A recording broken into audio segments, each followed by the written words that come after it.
우리 신종민 권사님이십니다. 한 주 동안 기도로 잘 준비해 주시기 바랍니다. 이상 강고 말씀드렸습니다. 오늘 우리에게 주신 하나님의 말씀 요한복음 21장 1절에서 14절까지 말씀, 신약성경 요한복음 21장 1절에서 14절까지입니다. 우리 한 절씩 교독하면서 봉독하겠습니다. 그 후에 예수께서 디베랴 호수에서 또 제자들에게 자기를 나타내셨으니 나타내신 일은 이러하니라. 시몬 베드로와 디드모라 하는 도마, 갈릴리 가나 사람 나다나엘과 세베대의 아들들과 또 다른 제자 둘이 함께 있더니 시몬 베드로가 나는 물고기 잡으러 가노라 하니 그들이 우리도 함께 가겠다 하고 나가서 배에 올랐으나 그날 밤에 아무것도 잡지 못하였더니 날이 새어갈 때 예수께서 바닷가에 서셨으나 제자들이 예수신 줄 알지 못하는지라. 예수께서 이르시되 얘들아 너희에게 고기가 있느냐 대답하되 없나이다. 이르시되 그물을 배 오른편에 던지라. 그리하면 잡으리라 하시니 이에 던졌더니 고기가 많아 그물을 들 수 없더라. 예수께서 사랑하시는 그 제자가 베드로에게 이르되 주님이시라 하니 시몬 베드로가 벗고 있다가 주님이란 하는 말을 듣고 겉옷을 두른 후에 바다로 뛰어내리더라. 다른 제자들은 육지에서 거리가 불과 한 50칸쯤 되므로 작은 배를 타고 물고기 든 그물을 끌고 와서 육지에 올라보니 숯불이 있는데 그 위에 생선이 놓였고 떡도 있더라. 예수께서 이르시되 지금 잡은 생선을 좀 가져오라 하시니 시몬 베드로가 올라가서 그물을 육지에 끌어올리니 가득히 찬 큰 물고기가 153마리라 이같이 많으나 그물이 찢어지지 아니하였더라. 예수께서 이르시되 와서 조반을 먹으라 하시니 제자들이 주님이신 줄 아는 고로 당신이 누구냐 감히 묻는 자가 없더라. 예수께서 가셔서 떡을 가져다가 그들에게 주시고 생선도 그와 같이 하시니라. 이것은 예수께서 죽은 자 가운데서 살아나신 후에 세 번째로 제자들에게 나타나신 것이라. 아멘. 할렐루야. 같이 따라해 볼까요? 회복의 축복. 사람은 누구나 실수하고 실패할 수 있습니다. 인생에 있어서 실패의 경험은 특별한 것이 아니라 누구나 경험하는 보편적인 것입니다. 여러분한테 언제 실패해봤습니까? 라고 물어본다면 아마 많이 얘기할 수 있을 거예요. 농사를 지을 때도 계속 성공하는 게 아니라 한 번, 두 번, 아마 그 이상의 실패의 경험들이 다 있을 것입니다. 우리 인생을 살다 보면 여러 가지 모양으로 실패를 경험합니다. 근데 문제는 그 실패의 경험을 어떻게 받아들이느냐에 따라서 그 이후의 삶이 완전히 달라질 수 있다는 것입니다. 어떤 사람은 자신의 실패나 실수를 인정하지 않고 자신의 실수가 드러나면 오히려 분노와 수치심을 느낍니다. 우리 아이들을 보면 아이들이 좀 성장을 하면 실패하면 그 실패를 발판 삼아서 이겨내지만 어릴 때는요 이것을 부끄럽게 여겨서 나 아니야 나 그렇지 않아 라고 막 발뺌을 하고 그것 때문에 싸워요. 별거 아닌데 어른들이 보기에 인정하지 않고 드러내고 이 분노를 합니다. 반면 어떤 사람은 자신의 실수와 실패 경험을 통해서 자신의 약한 부분을 알고 새로운 인생의 도약으로 삼는 사람도 있습니다. 아주 오래전 일이지만 제가 동탄에서 사역을 할 때 동탄 가운데 번화가가 있었어요. 그래서 그 번화가에 이제 청년들과 함께 이렇게 걸어가고 있었는데 지금은 많이 없어졌지만 그때는 이제 거기 앞에 그 테이블을 갖다 놓고 사람들이 밖에서도 이렇게 식사라고 밥을 먹었습니다. 근데 교회 집사님 한 분이 거기서 이렇게 맥주를 시키고 맥주를 드시고 계셨어요. 근데 난 그걸 못 보고 집사님 계시니까 집사님 안녕하세요 라고 제가 반갑게 인사했는데 집사님 얼굴이 빨개지시는 거예요. 그리고 인사하고 나서 봤더니 테이블 앞에 이제 맥주병이랑 이렇게 있었어요. 그래서 그냥 멋쩍게 부끄럽게 이렇게 인사하고 눈도 못 마주치고 그냥 그렇게 헤어졌는데 문제는 그 다음 주일부터였어요. 주일날 저랑 이렇게 친하게 지내시던 분인데 저를 피해 다니시는 거예요. 눈도 못 마주치고 무슨 큰 실수한 것도 아니고 저한테 죄 지은 것도 아닌데 아마 그분은 자신의 부끄러움을 숨기고 싶어서 그랬던 것 같습니다.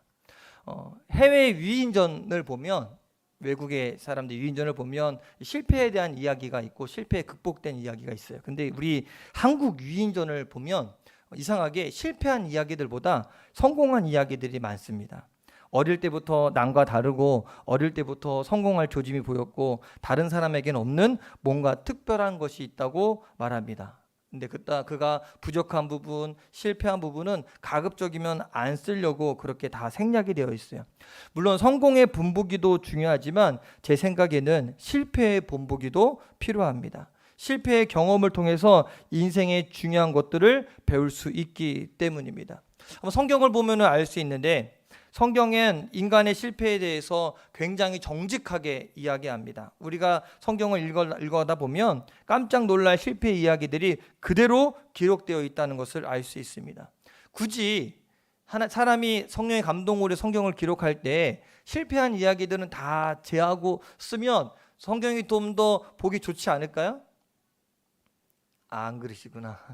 우리가 보기엔 이 믿음의 조상 아브라함을 볼 수 있어요. 아브라함을 보고 우리가 뭐라고 이야기하냐면 믿음의 조상이라고 이야기해요. 근데 이 아브라함의 행동을 보면 믿음의 조상인가 하고 의심될 부분들이 많이 있습니다. 흉년이 들어 애굽으로 갔을 때 살아남기 위해서 다른 사람들에게 자신의 아내를 뭐라고 속입니까? 누이라고 속입니다. 성경은 그 이야기를 그대로 보여줘요. 모세는 어떻습니까? 성경은 모세가 가나안 땅에 못 들어간 이유에 대해 설명을 할 때 이스라엘 자손을 향해서 화를 내고 너무 심한 욕설을 한 것 때문에 그가 가나안 땅에 들어가지 못했다고 솔직하게 말하고 있습니다. 또 다윗은 어떻습니까? 자신의 충성스러운 신하 우리아의 아내 밧세바를 범하고 그 범한 것을 숨기기 위해서 우리아까지도 죽여버리는 그런 내용들이 그대로 기록되어 있습니다. 이들만이 아닙니다. 이 기드온은 미디안이 두려워서 포도주 짜는 그 틀 안에서 몰래 밀타작했던 사람이 기드온이었습니다. 그런 약점들, 부끄러운 이야기들을 그대로 다 드러냅니다. 왜 그럴까요? 사람은 누구나 실패할 수 있는 존재고 연약한 존재이기 때문에 그래요. 성경은 사람 자체를 미워하지 않습니다. 연약한 존재라고 그대로 이야기합니다. 이 땅 어디에도 완전한 사람은 없습니다. 그래서 엘리야를 가리킬 때도 우리와 성정이 같은 사람이다. 기도하면 하늘에서 불이 떨어지는 그런 사람이 우리와 성정이 같은 사람이다. 완전하지 않다는 거예요. 부족하고 나약하다는 겁니다. 그러므로 사람들은 누구나 예수 그리스도를 필요로 하는 죄인입니다. 또 어떤 사람들은요, 자신의 실패를 잊으려고 애를 씁니다. 또 어떤 사람은 실패를 미워하고 변명하고 자기 합리화를 시도하기도 합니다. 그러나 그것은 참으로 어리석은 행동입니다.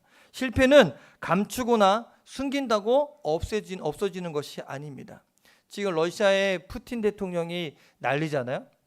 근데 푸틴보다 더 악독한 사람이 있었는데 이 소련 시대의 지도자, 독재자였던 스탈린이었어요.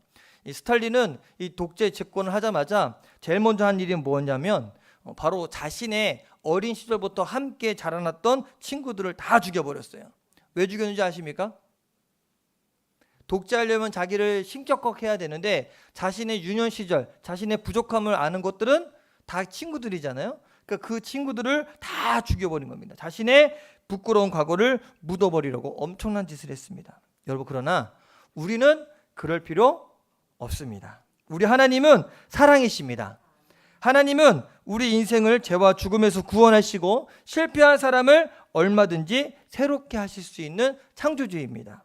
우리 하나님은 우리의 실수와 실패를 정죄하고 심판하시기보다 오히려 회복시키시고 고쳐 쓰기를 원하십니다. 하나님은 한 번도 실패하지 않은 또 완전한 사람을 찾지 않고 오히려 평범하고 볼품없는 사람, 때로는 넘어지고 또 쓰라리 인생의 실패를 경험한 사람들을 불러서 사용하십니다. 우리의 인생은 이미 죄로 인해서 그 영이 죽었고 삶이 병들었다고 이야기합니다.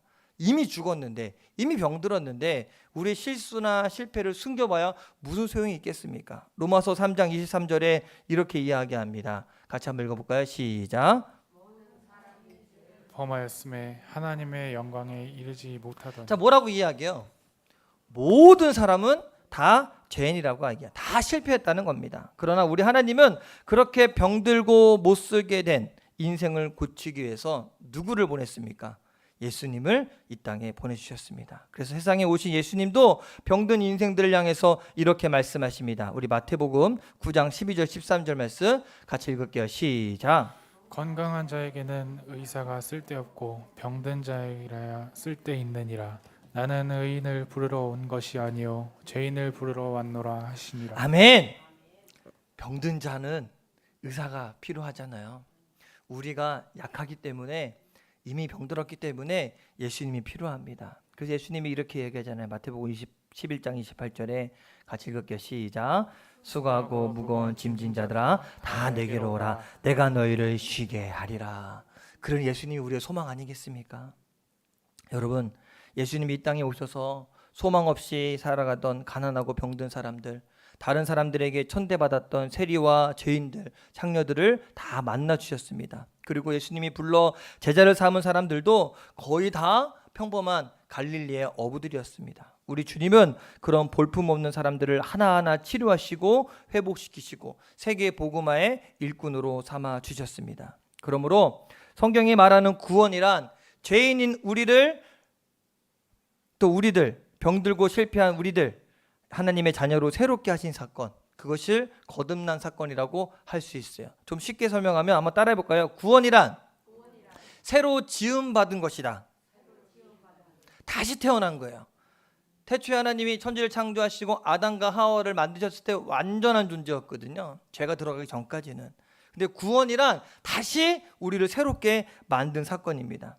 여러분, 우리가 예수님을 구원자로 믿고 우리 마음에 영접하면 예수님이 우리 안에 들어오셔서 죽은 영을 살리시고 우리를 하나님의 자녀로 다시 태어나게 하십니다. 이것이 성경이 말하는 구원입니다. 사도 바울이 고린도후서 5장 17절에 이렇게 말합니다. 같이 한번 읽어봅시다. 시작.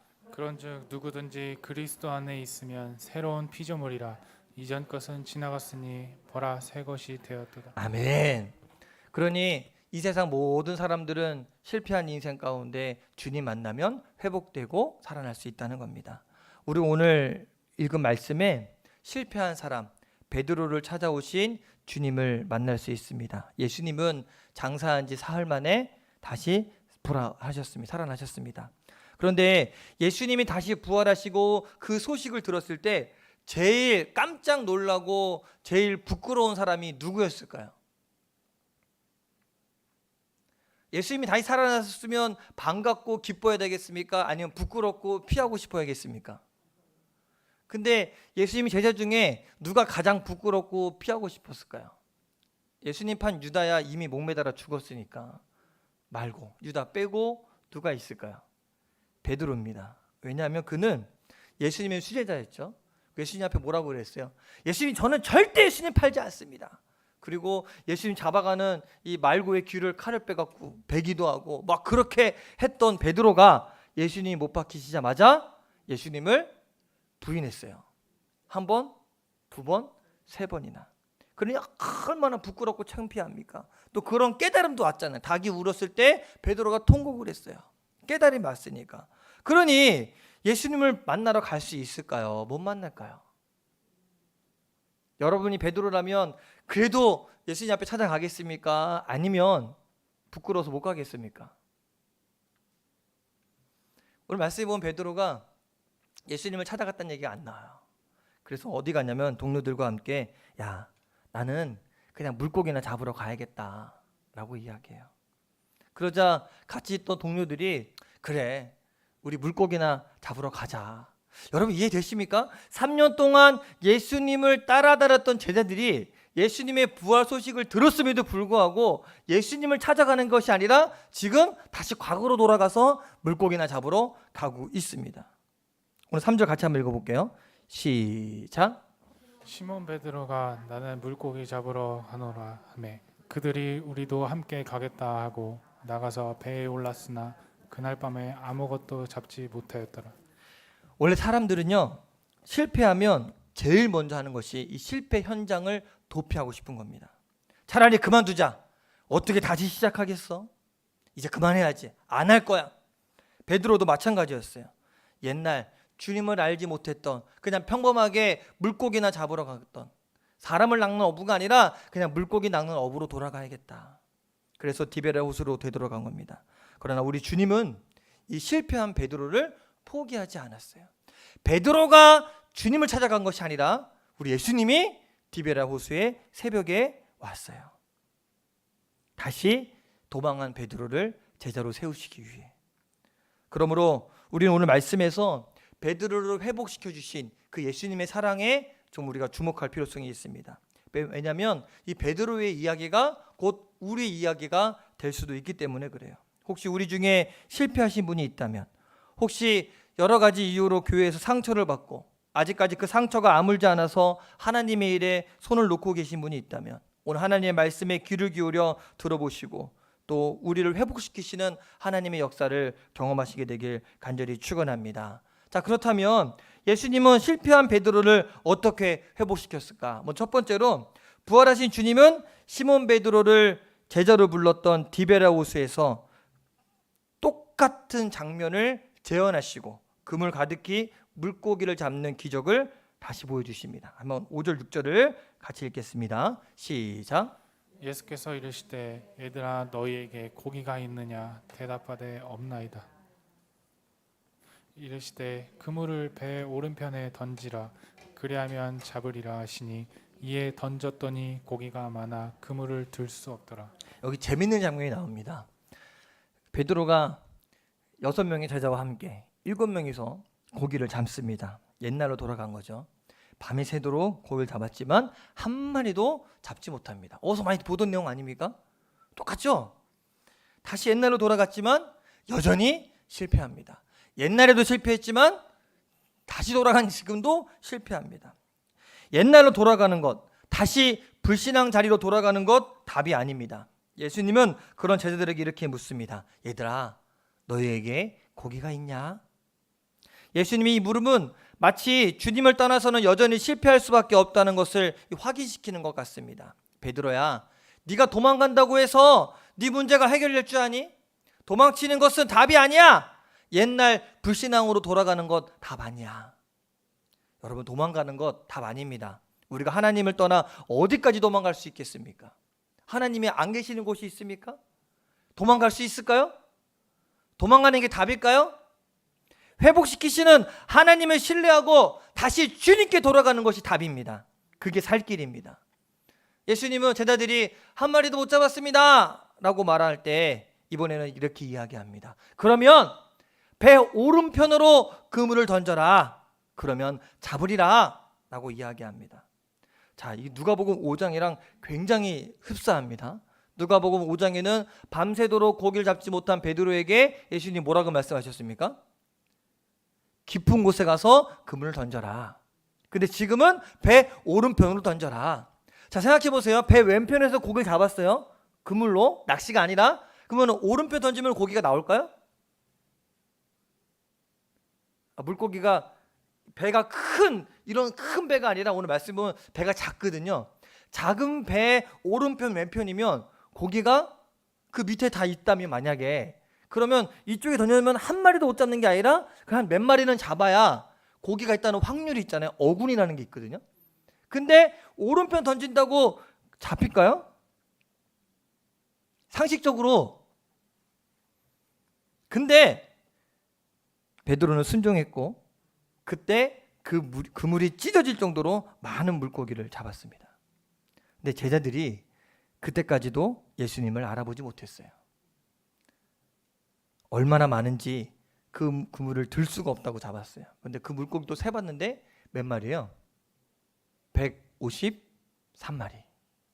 그때 주님이 사랑했던 제자 요한이 시몬 베드로에게 이야기, 요한이 제일 먼저 알아챕니다. 뭐라고 이야기해요? 야, 주님이시다. 요한은 아마 깨달았을 거예요. 처음 주님 만났을 때의 사건. 야, 주님이시다. 지금 호숫가에서 말씀하신 그분이 예수님인지 제일 먼저 눈치챕니다. 우리 7절을 같이 한번 읽어봅시다. 시작. 예수의 사랑하시는 그 제자가 베드로에게 이르되 주님이시라 하니 시몬 베드로가 벗고 있다가 주님이라 하는 말을 듣고 겉옷을 두른 후에 바다로 뛰어내리더라.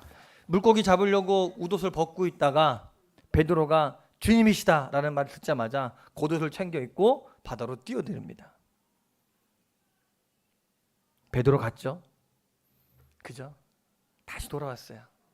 실패한 자신을 보지 않고 물고기 가득 잡힌 거 보지 않고 이제 누구만 다시 봅니까? 예수님 봅니다. 왜? 주님이면 충분하니까. 이렇게 자신을 찾아오신 주님, 그 주님이 자신의 인생을 다시 새롭게 할 걸 믿기 때문에 다시 버려두고 다시 주님께로 뛰어가는 겁니다. 여러분, 이게 회복의 첫 단추입니다. 부활하신 예수님께로 그냥 뛰어가는 것, 이것이 바로 회복의 시작입니다. 여러분, 그거 아십니까? 대체로 하나님이 쓰기 힘든 사람들이 있어요.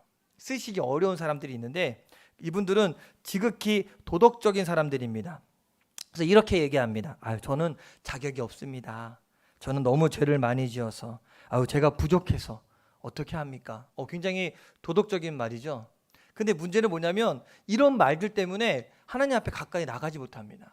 나는 부족해서, 나는 약해서. 문제는 그렇게 말하면서 예수님에게 뛰어가지 않는 데 있는 겁니다. 그냥 하나님의 일에 손 놓고 교회와 점점 멀어지기만 합니다. 이게 문제예요. 말만 들으면 겸손한 것 같고 말만 들으면 이렇게 그런 것 같지만 이게 오히려 하나님의 은혜를 믿지 않는 교만입니다. 예수님에게로 뛰어가지 않는 것 문제입니다. 자격이 없어도 죄를 많이 지어도 부족해도 주님께 뛰어가야 됩니다. 적어도 하나님께 쓰임받는 사람들은요, 비록 자격이 없더라도 자기 자신의 부끄러운 과거에도 불구하고 주님 앞에 나와서 나에겐 주님밖에 없습니다 라고 고백하는 사람들입니다. 한마디로 뻔뻔한 사람들이 은혜를 입습니다. 한번 따라해 볼까요? 뻔뻔한 사람이 은혜를 입습니다. 자, 여러분은 뻔뻔한 사람입니까? 아닌 사람입니까? 자, 한번 볼까요? 한번. 여러분 일주일 동안 얼마큼 죄를 지셨습니까? 죄 안 짓고 사신 분 계시나요? 우리는 일주일 동안 실컷 죄를 지어놓고 아주 뻔뻔하게 주일날 교회 와서 예배드립니다. 솔직히 말하면 하나님 앞에 얼굴을 들 수 없는 죄인이지만 고개 들고 박수치고 찬양하고 하나님께 예배하고 하나님께 구합니다. 얼마나 하나님 앞에 면목 없습니까? 그런데 우리는 뻔뻔스럽게 주님 앞에 모여서 고개를 들고 주님을 바라봅니다. 그 중에 제일 뻔뻔한 사람이 있는데 그게 누구냐면 바로 접니다. 목사가 제일 뻔뻔합니다. 목사가 뭐 거룩해서 목사로 삽니까? 사는 거 다 똑같습니다. 목사도 실수하고 목사도 약해서 넘어지고 그렇습니다. 그럼에도 불구하고 제가 이 강단에서 죄가 없는 것처럼 뻔뻔하게 설교할 수 있는 것은 하나님이 저를 그냥 목사로 부르셨고 저를 여기에 서게 하셨기 때문에 자격이 있어서가 아니라 그냥 뻔뻔한 거예요. 제만은 우리가 하나님을 찾고 하나님 앞에 예배할 수 있는 것은요, 모두가 다 하나님의 은혜 때문입니다. 우리를 품어주시고 용서하시는 하나님이기 때문에 우리가 하나님께 담대히 나아갈 수가 있는 것입니다. 두 번째, 부활하신 예수님은 베드로를 이 숯불 앞에 서게 했습니다. 한번 구절을 같이 한번 읽겠습니다. 시작.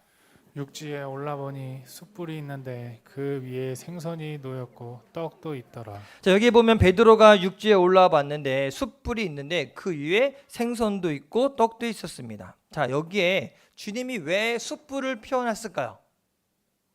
떡하고 생선을 굽기 위해서 폈을까요? 날이 추워서 폈을까요? 아니면 예수님도 숯불고기를 좋아해서 폈을까요? 여기서 숯불을 핀 것은요, 베드로에게 도저히 잊을 수 없는 한 사건, 그 사건을 다시 재현하기 위해서 숯불을 피셨습니다. 예수님을 부인했던 그날 새벽, 이 가야바의 법정에도 똑같은 숯불이 놓여져 있었어요. 그 숯불에서 불을 쬐다가 예수님을 3번이나 부인하게 됩니다.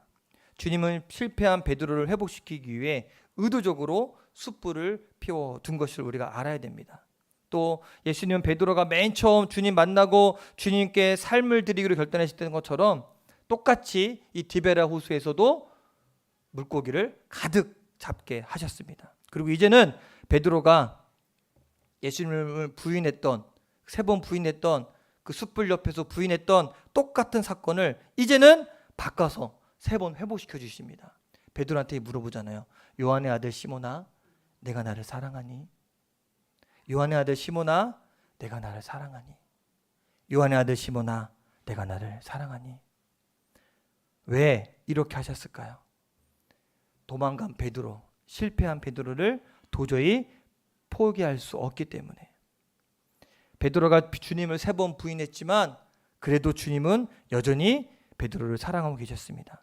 그렇기 때문에 주님은 시몬 베드로를 그 실패의 자리에서 이렇게 세워 잃어버린 제자의 자리, 잃어버렸던 그 축복의 자리를 다시 회복시켜 주고 싶으셨던 겁니다. 저희 교회 온라인 예배로 함께하고 있는 이 조수희 집사님이 계십니다. 제가 이 얘기 해도 된다는 허락을 받고 제가 같이 은혜를 나누려고 합니다. 2년 전부터 저희 교회 40일 기도에 온라인으로 참석하고 계시고 또 지난번 기도회 때 아이들과 함께 와서 예배에 참석하기도 했습니다. 이 집사님은 결혼을 조금 늦게 하긴 했지만 남편을 만나서 남편이 여러 가지 큰 사업을 했어요. 근데 이 안 하던 일을 사업으로 시작하니까 요리 학원 사업을 했었거든요. 이 사업이 실패하면서 경제적으로 많은 어려움이 있었어요. 그래서 이 집안에 이 빨간 딱지가 다 붙을 정도로 어려움이 있었습니다. 여기저기서 돈도 많이 빌리기도 하고 더 이상 은행 대출 되지도 않고 지인들한테도 다 빌려 더 이상 이제는 어떻게 할 수 없는 공과금까지 내지 못하는 상황까지 갔었습니다. 그래서 이 집사님이 우울증까지 온 겁니다. 어느 날 이 주방에서 이렇게 설거지하면서 주방 밖을 이렇게 내다보는데 주방 밖에 이렇게 끈이 하나 이렇게 매달려 있더래요. 그래서 그거 보면서 그런 마음이 들었대요. 아, 그냥 저게 내가 목을 매달면 그냥 끝나면 좋겠다. 아, 근데 이 태어나고 얼마 안 된 막내, 이제 걷기 시작하고 이제 막 말하기 시작하던 이 막내가, 그래서 애가 주방에 못 오게 하려고 이렇게 펜스를 이렇게 쳐놨대요. 그러니까 펜스에 매달려 갖고 엄마를 바라보면서 그러더래요. 엄마, 하나님. 엄마, 하나님. 근데 그 얘기 듣자마자 이 집사님이 너무나 정신이 버떡 차려지더래요. 아, 하나님. 그래, 하나님 바라봐야지. 그래, 하나님 바라봐야지. 아, 그리고 이제 기도함으로 하나님의 인도를 받아야겠다는 생각으로 기도를 하기 시작하셨어요. 그리고 이번 저희 40일 기도회 통해서 많은 은혜를 받았다고 합니다. 또 이제 기도 응답을 받기 시작했는데 40일 기도회 마지막 날 하나님의 은혜 역사가 있는데 이 남편이 다른 일을 할 수가 없으니까 배달 일을 했대요. 그래서 이제 배달 일을 이렇게 하다가 어떤 분이 이제 남편한테 투자할 테니까 이 배달 사업을 한번 하자, 대형 업체를 차리자. 그래서 자기 자본금이 들어간 것이 아니라 또 지분을 나눠 갖고 하기 때문에 나중에 문제가 생겨도 본인의 피해가 입지 않는, 오히려 사업이 잘 되면 잘 될수록 이득을 볼 수 있는 구조로 해서 40일 기도의 마지막 날 계약을 하고 도장을 찍었다는 거예요. 할렐루야. 이분이 빚이 8억인가 있대요. 근데 8억이 있는 사람에게 투자하는 게 여러분 말이 될까요? 근데 기도하니까 하나님이 그렇게 인도하셨다고 저한테 전화하고 목사님, 아, 이렇게 됐다고 너무너무 좋아하면서 이야기하는 거야. 그러고 나서 이야기해요. 집 때문에 또 이사 가는 것 때문에 이제 임대주택이랑 이렇게 알아보는데 대출이 안 됐대요. 워낙 빚이 많으니까. 근데 괜찮아요, 목사님. 하나님이 다른 길로 또 인도하실 거니까. 이미 바뀌기 시작한 거예요. 이미 바뀌기 시작한 거예요. 하나님이 응답을 안 해주신 것이 아니라 다른 길을 열어주셨다는 것을 알면서 더 기도하게 됐다는 것입니다. 여러분, 우리가 주님을 찾으면 주님은 우리에게 살 길을 열어주십니다. 그래서 잠언서 8장 17절에 우리에게 이렇게 말씀합니다. 같이 한번 읽어볼까요? 시작. 나를 사랑하는 자들이 나의 사랑을 입으며 나를 간절히 찾는 자가 나를 만날 것이니라. 아멘. 자, 마지막으로 우리 10절 말씀도 함께 읽겠습니다. 시작. 예수께서 이르시되 지금 잡은 생선을 좀 가져오라 하시니. 자, 여기 보니까 예수님 제자들에게 이야기하기를 지금 잡은 생선을 좀 갖고 와라라고 얘기해요.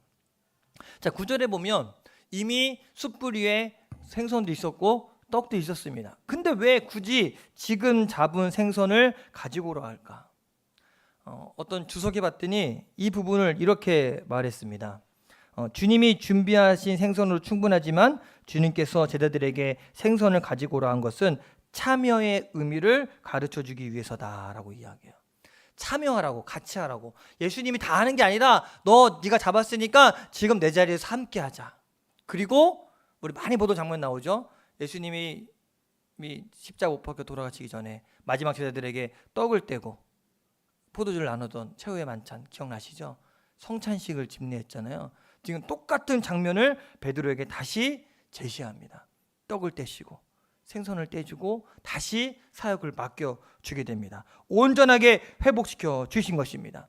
우리 하나님은요, 완전하시고 부족하지 않습니다. 베드로가 없다고 우리 주님이 세계 보고만 못하시겠습니까? 얼마든지 하십니다.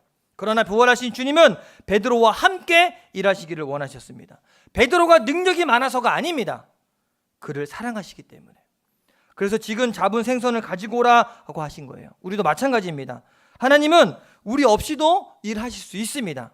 그러나 주님은 우리같이 결점 많은 사람들을 불러서 같이 일하자 말씀하십니다. 자, 그렇다면 이제 저와 여러분들은 어떻게 해야 될까요? 우리는 우리를 사랑하셔서 회복시키고 새롭게 하시는 하나님을 신뢰해야 됩니다. 또 부활하신 주님이 부활의 영으로 우리를 살리시고 우리와 함께 하신다는 것 믿어야 합니다. 그리고 지금 잡은 생선, 지금 우리에게 있는 것 갖고 주님께 나아가야 합니다. 모자라도 상관없습니다. 배우지 못해도 상관없습니다. 나이 많아 늙어도 상관없습니다. 심지어 실패한 경험밖에 없어도 괜찮습니다. 주님은 우리를 동역자로 삼아 얼마든지 우리가 사는 이 세상을 바꾸실 놀라운 일을 행하실 것입니다. 나는 약하지만 우리 하나님은 강하시기 때문에 베드로를 불러주신 그 주님이 다시 회복시키시고 다시 살리신 그 주님이 다시 우리를 찾아오셔서 우리를 살리시고 우리를 회복시키실 것입니다. 이제 회복하게 하시는 주님 만나시고 다시금 주님을 위해 일하시는 저 여러분 되시기를 주님의 이름으로 간절히 축원합니다. 우리 같이 찬양하고 함께 기도하겠습니다. 우리 전능하신 나의 주 하나님,